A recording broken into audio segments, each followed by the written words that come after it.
Tenemos a nuestro entrevistado ya acá y lo presentamos. Muy buenas tardes, Martín. ¿Cómo estás? Bienvenido a Lo que es. ¿Cómo andas? Buenas, ¿qué tal? ¿Cómo andan? ¿Qué haces, Martín? Años sin hablar, o sea, nos contactamos por Facebook, por WhatsApp, eso, pero no nos vemos hace un montón, Martín. Sí, hace ¿Cómo mucho. estás? Bien, todo bien. Bueno, más viejo, me imagino. No le digas, por favor. Y el tiempo pasa inevitablemente, nos pasa a todos igual esto. ¿Qué va a ser? No queda otra. Bueno, Martín, para quienes no conozcan, es hijo desaparecido, lo estuvimos nombrando al comienzo del programa. Él, o tanto sus padres, su madre y su padre, fueron secuestrados, llevados desde Las Heras, uno de los lugares donde más secuestros, o por lo menos proporcionalmente más secuestros hubo en ese momento, y hay que decir que es una localidad bastante chica. Tengo gente, incluso tengo gente conocida ahí. Hablando también con Martín, veíamos que dentro de los 11 que estábamos mencionando, resulta que también hay más víctimas. Y bueno, y arrancamos así. ¿Qué es lo que te conecta con Moreno, Martín? Bueno, lo que me conecta con Moreno es la historia de la familia de mi papá. Mi papá, Jorge Fraga, era oriundo de Misiones. La familia Fraga es de allá. Todavía hay parte de la familia que está viviendo en Misiones. Y mi viejo se vino para Buenos Aires con la familia, con su papá, su mamá y sus hermanos y hermanas. Cuando tenía, si no me equivoco, unos 10, 11 años más o menos, y se instalaron ahí en Moreno, en el barrio que se llama El Cañón. No sé en ese momento si tenía ese nombre, porque según me cuenta la familia estaba bastante deshabitada la zona, no había muchas casas en ese momento. Y bueno, y él terminó la primaria ahí en Moreno, después hizo la secundaria, se casó con su primera mujer ahí en Moreno también, y también empezó a militar allá.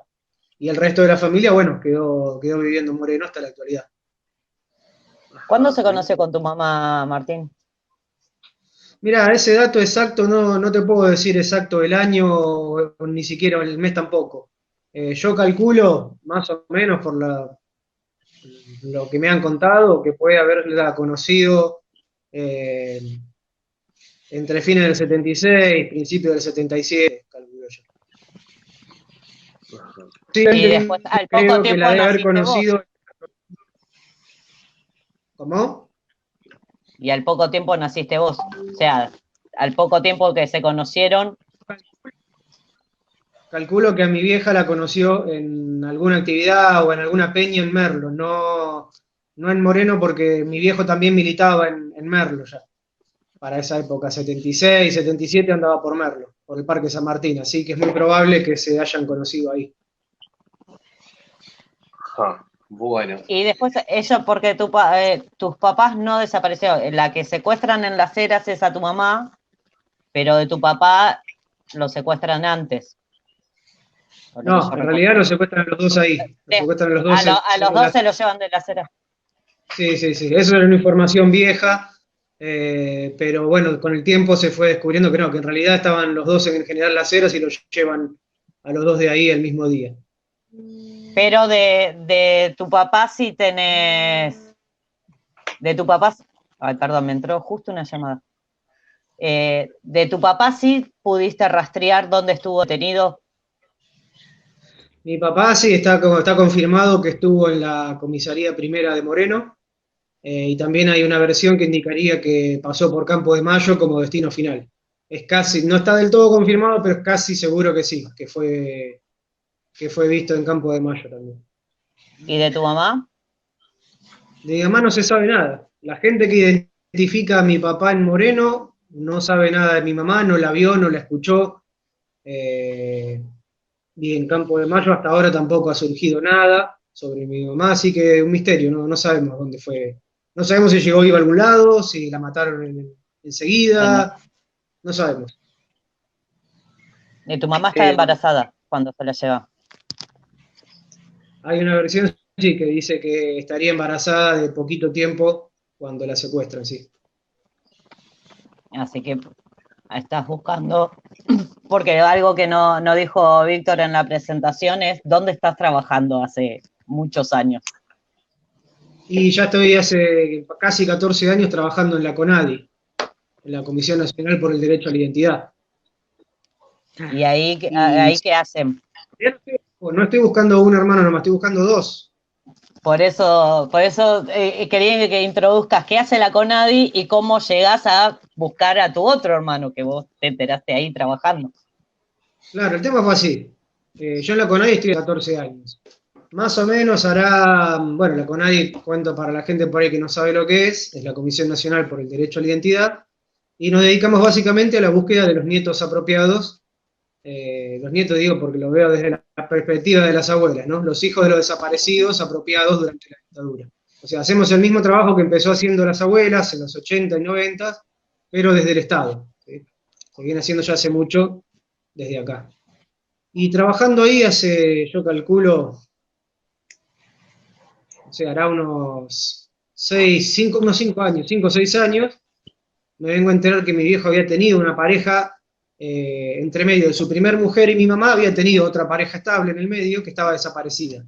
Yo sabía que había tenido una pareja antes de mi mamá y posterior a su mujer legal, pero nada más, bueno, que estaba desaparecida y nada más, no se sabía más nada. Y se conocía el caso de una chica desaparecida, embarazada, de la que no se conocía el compañero, ¿sí? Que es de apellido Grimberg, la chica, Susana Grimberg. El caso era muy viejo, estaba en abuelas, pero desde los principios de la búsqueda. Y en un momento le dirijo el caso a la CONADI, para que la CONADI trate de investigar a ver quién podría ser el compañero de esa chica. Bueno, se entrevista a la familia habla de un muchacho que no recuerdan bien de qué provincia era, pero sabían que era oriundo del litoral. Lo único que pudieron aportar más o menos como dato. Bueno, empiezan a buscar, bueno, vamos a buscar los desaparecidos, empecemos por lo más cerca, Entre Ríos. Le mostraron a la familia todas las fotos de los desaparecidos entrerrianos, no, nada. Siguieron por Corrientes, le mostraron la foto de todos los correntinos varones desaparecidos de la provincia, nada. Y cuando caen con los desaparecidos de Misiones, que no son tantos, ahí dieron con mi papá, porque cuando abrieron la foto dijeron, sí, es él. Y después, bueno, esto coincidía con relatos de la familia, porque mi familia sí había conocido a la chica. Y ahí cerró todo. Y descubrimos, bueno, que ese hijo era de mi papá, que estaba esperando. Así que ahora buscás 2 hermanos y ganaste una media hermana. No, en realidad busco un medio o media hermana, sí, y uno que sí, de padre y madre. De padre y madre. Y todo esto recién, esto de 5 años para acá que me enteré de todo esto. Claro, eso porque ¿quién se hizo cargo de vos y cómo fue esa parte de tu vida? Y cuando secuestran a mis viejos, yo estaba viviendo también ahí en General Las Heras, con mi abuela materna, que es la que queda a cargo de mí. Yo viví con ella hasta los 9 años más o menos, que nos mudamos a Merlo, porque ella ya estaba muy enferma y no podía hacerse cargo de mí sola. Entonces necesitábamos estar cerca de otros familiares que había que en Merlo, el hermano de mi abuela y otras 2 tías abuelas que vivían acá en Merlo. Bueno, y ella cuando yo tengo 11 años falleció, mi abuela, aparte de que era mayor, estaba muy enferma, y quedó a cargo de estas tías abuelas, que bueno, quedé con ellas hasta la edad adulta, digamos. Y de la familia, porque escuchándote digo, en algún momento alguien se tiene que poner a investigar. ¿Cuándo pasó esto? Cuando vos fuiste grande, en la familia, en algún momento alguien activa y dice, bueno, vamos a empezar a investigar, a buscar, ¿Cuándo pasa esto? ¿Cuando vos crecés, cuando sos grande? Y mi familia se quedó con una versión de los hechos que era la que contaron los compañeros sobrevivientes de la caída de mi papá, y hay datos que no sabía la familia, que se fueron descubriendo con el tiempo. Yo activé bastante en ese sentido porque estuve investigando mucho, investigué todo lo que pude y todavía, bueno, hay cosas que no se saben. quizá hay cosas que no se vayan a saber nunca también, de eso soy consciente. Pero bueno, la familia tenía una parte de la historia, otra parte la anduve buscando yo, a través de compañeros y gente que los conoció. Pero es un rompecabezas que medio que no termina nunca. Eh, no sé yo hasta cuándo voy a seguir averiguando cosas y sabiendo cosas nuevas. Hace un rato, y es algo que veníamos hablando desde hace tiempo, pero hace un rato Morita lo volvió a mencionar, dice hasta los 90, y yo le decía que era así, hasta fines de los 90 o hasta bien entrado el 2000, te miraban como bicho raro si vos decías que habías tenido detenidos o desaparecidos o fusilados por la dictadura. Para el resto, los chicos lo saben, pero el resto de la gente que nos está viendo no. Martín y yo estudiamos juntos historia en Luján, y yo me acuerdo cuando empezaste a contarlo, y ahí apareció el mandril, que era otro viejo compañero, o sea, se empezó a asociar de quién tenía contactos y qué sé yo. Y todo esto, ir armando el rompecabezas. Entonces Morita se preguntaba cómo era eso, cómo uno empieza a hablar, en qué momento empezó la búsqueda, o sea, cuáles fueron esas inquietudes y cómo se vivió hasta ese momento, hasta que uno empieza a hablar y antes de eso, cómo te veían, ¿viste? Cómo te veía y cómo te sentías vos, ¿no? Cuando hablabas de esta situación, porque en tu caso son tus dos viejos, tu mamá y tu papá. Claro. Sí, sí. No, incluso, bueno, yo desde que supe la verdad de lo que había pasado, que fue más o menos entre los 12 y los 13 años, más o menos, empecé buscando por la familia, lo que tenía más a mano, ¿no? Preguntando y preguntando a la familia. Está bien que era chico, a veces uno no sabe bien qué preguntar, o después con el tiempo se va dando cuenta de que hay muchas más cosas de las que puede averiguar, o que a uno le van interesando saber también, ¿no? No es lo mismo lo que me interesaba saber, capaz, a los 15 años, que lo que me interesa saber hoy. Ha ido cambiando con el tiempo. Yo arranqué con la familia, que era lo que más a mano había. Cuando tuve oportunidad, seguí con conocidos de ellos, compañeros de militancia, como decís vos, cuando ahí en la facultad, bueno, fui dando en esa época con compañeros de militancia de mis viejos.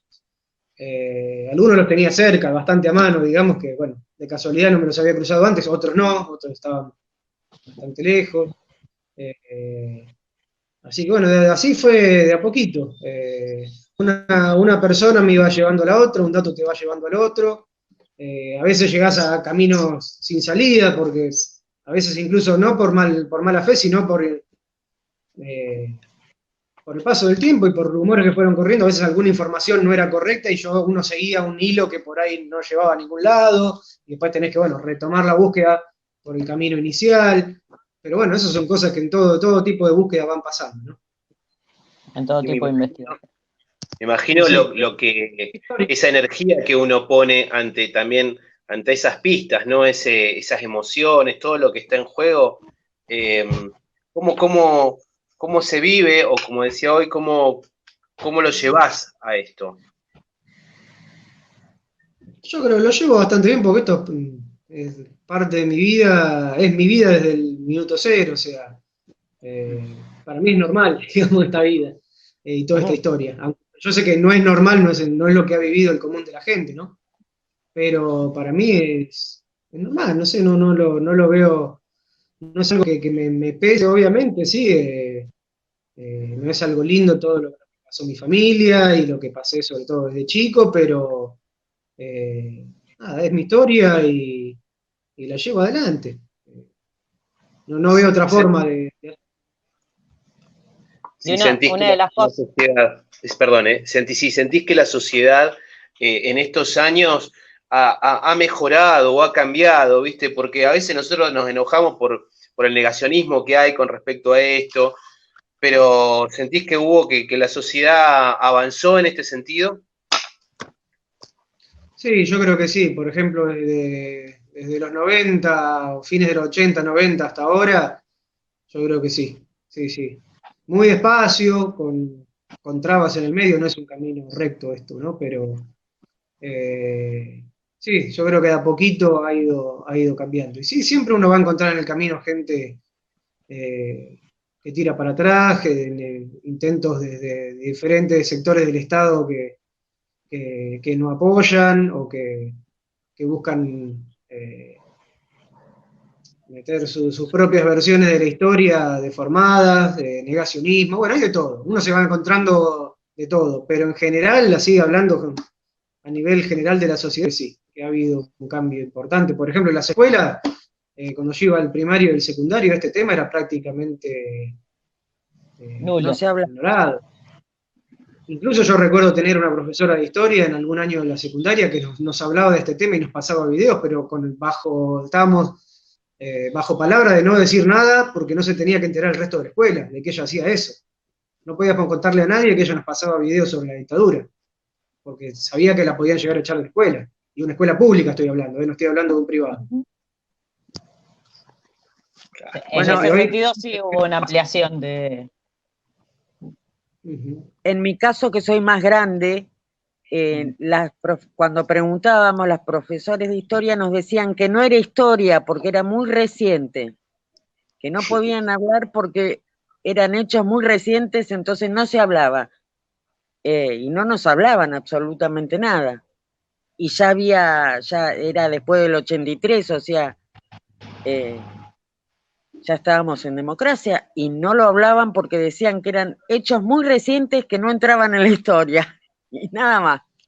Sí, ese es un argumento muy usado por los historiadores cuando quieren evitar un tema de la historia reciente. No, todavía no hay investigación suficiente, no se puede tratar el tema. Ahora lo sonaron porque viste que hay todo un campo nuevo que se llama historia reciente, que tiene su propia metodología y que justamente es para analizar todos esos procesos. Martín, vos colaboraste a tu trabajo a la CONADI, llegaste también en parte por la militancia y tu compromiso con abuelas y en la agrupación Hijos. ¿Qué te llevó a participar de esos espacios? Más allá de tu historia personal, ¿por qué? O sea, ¿solo a través de la búsqueda personal o hubo otra motivación? No, bueno, yo empecé primero militando en Hijos y después entré a la CONADI y sin proponérmelo, me llamaron un día, me llama una compañera militante de Hijos que trabajaba, ya hacía mucho en la CONADI, y me dice, mira, necesitamos gente de confianza para trabajar acá, ¿te interesa? Ya sabía que yo andaba con trabajos temporarios, sí, fue así. Es más, salía de rendir un final de la facultad, estaba en el colectivo y me llamó en el celular, me acuerdo. Me dijo, bueno, ya venite mañana, trae un currículum y tenés una entrevista. Así, fue inesperado, la verdad, trabajar ahí. Yo apenas sabía que era la CONADI, no sabía que existía, nada, solo eso. Y bueno, y la militancia en Hijos fue, no recuerdo ahora en qué año entré, 2005, 2006, por ahí, había entrado a militar en Hijos. Y bueno, yo ya venía con la idea ya de unos años antes de participar en la agrupación porque creía que, bueno, como que era el lugar hasta natural para comenzar a militar por toda mi historia, y porque aparte, bueno, que me parecía que estaba perfecto en mi búsqueda personal y familiar, pero que aparte tenía que involucrarme un poco más porque, bueno, sabía que esto no me había pasado nada más ni a mí ni a mi familia, que había muchísima gente que había sufrido situaciones similares en el país, y no solo en el país, sino en otros países también. O sea, me parecía que quedarme solo en la búsqueda individual era hasta cierto punto egoísta. Y bueno, y ese paso era involucrarme en Hijos, por ejemplo, que aparte también por una cuestión generacional era el lugar adecuado, ¿no? Hacer la acción colectiva. Que claro. esa lucha individual, porque hoy estábamos hablando de eso, de la gente que te saluda y te dice, no, sí, yo entiendo tu historia, y yo digo, no es la historia de una familia o de 10 o de 15, es la historia de un país y de varios países, o sea, nos ha atravesado a todos esto. Y en estos 14 años que estuviste en la CONADI, ¿hubo momentos que tuvieron más apoyo, momentos que tienen menos apoyo? Y mirá, desde que yo estoy, en el Estado siempre hay problemas todo el tiempo, el Estado funciona así, lamentablemente. Gobierne quien gobierne, siempre tenés problemas, que recursos, que esto, que lo otro, pero siempre hay que andar peleándose por todo. Pero bueno, durante el macrismo, sí, No se metieron tanto con nuestro trabajo en sí, porque es un trabajo que primero no les interesaba, no metieron a nadie de su palo en Conadi, no lograron meter a nadie. Hubo un intento de meter a alguien que se frustró muy pronto y nunca más volvieron a pisar la Conadi. No ponían tantas trabas al trabajo, más o menos, porque como no les interesaba y no lo entendían, tampoco sabían, no sé, como que, bueno, estábamos ahí, y como no le molestábamos a ellos, mejor, era como que no se acuerden de nosotros, era lo mejor que nos podía pasar. Pero tampoco podíamos pedir ni siquiera una silla cuando se rompía, porque no te daban nada, absolutamente. Y lo que sí había era mucha persecución a los laburantes en general. No solo en la CONADI, sino en toda la Secretaría de Derechos Humanos de la Nación, que nosotros formamos parte. Nos perseguían si hacías 2 minutos menos o 2 minutos más en un día, ya te amenazaban con que sal de despido. Si te ibas 2 minutos antes, en una jornada de 8 horas, ya te amenazaban con sanciones. Era una cosa, un régimen de cuartelario nos querían imponer. Sí. Pero bueno, por suerte, nosotros mucha bola no les dimos tampoco, no los tomamos muy en serio y duró poquito, por suerte. Bien. Martín, este 24 te sumás a la propuesta hecha por los organismos de derechos humanos. ¿Vas a participar de alguna actividad? ¿Cómo te sumas el 24? Y el 24 me voy a ir para General Las Heras, que hay una actividad en la plaza de Hornos, creo que si no me equivoco, a las 16. Hornos es un pueblito que está ahí al lado, para los que no conocen, justo unos 5 kilómetros del centro de Las Heras.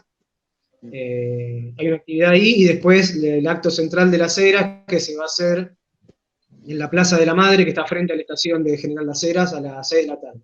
Así que me voy allá. Como este año, bueno, no hay acto en Capital y acá en Merlo creo que tampoco bueno, acá en Merlo se venía haciendo también un acto bastante grande, bueno, este año no se puede. Ahí en Las Heras sí, pues bueno, es chiquito, es mucha menos gente, no hay aglomeración, así que me voy para allá. Bien. Wow. Yo, por lo menos por mi parte, y ya estamos medio pasados con el programa, pero siempre pienso que, no sé, que de alguna forma, como somos un medio, podemos colaborar de alguna manera. Más allá de seguir contando año a año esto y bueno, y cada tanto mencionar, pero bueno, ¿dónde es importante que la gente esté presente o que esté atenta, o de qué manera se puede colaborar mejor?